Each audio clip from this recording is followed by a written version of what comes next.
Hey, it's the 4th of June today. That means it's 22 years that I've been clean and sober. 22 years since I got this keyring at my first 12-step meeting that I went to. And I'm not going to mention the people that were with me in those meetings or that were instrumental in getting me to go with them to those. It's not my place to share that. But you know who you are, and I thank you all. How do I feel? Just extremely grateful.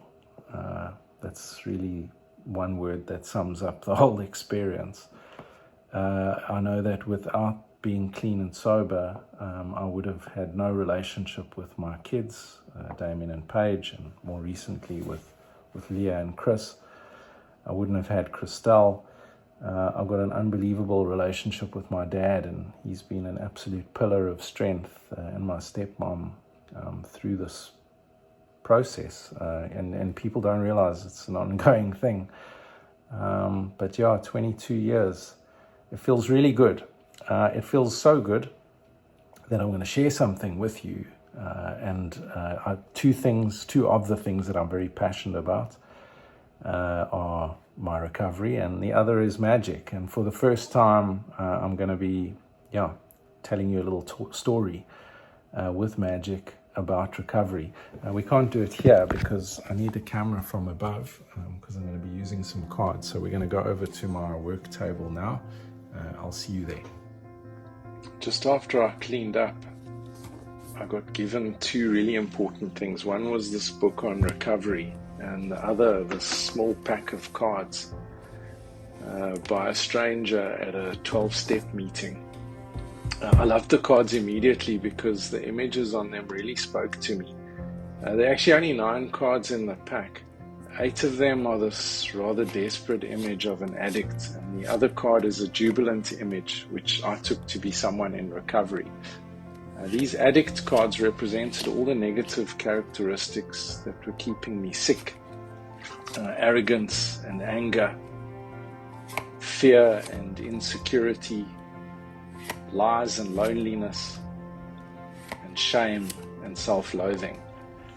And then I met someone who took me to my first meeting, and through connection, my anger slowly gave way to serenity. Then the awful web of lies that I'd been telling to myself and others was swept aside by truth. And then the shame that so many of us addicts feel eventually led to acceptance. And the deep, dark fear that I felt eventually opened up to trust. And that was actually only the beginning.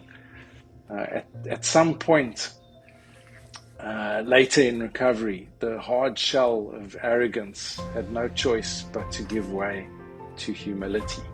And this is something I continue to work on. My insecurity that I felt would never leave me suddenly turned over to confidence. And then the loneliness that I felt gave way to the beauty of fellowship. And it didn't end there.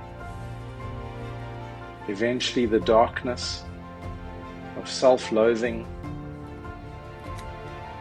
just withered in the presence of love.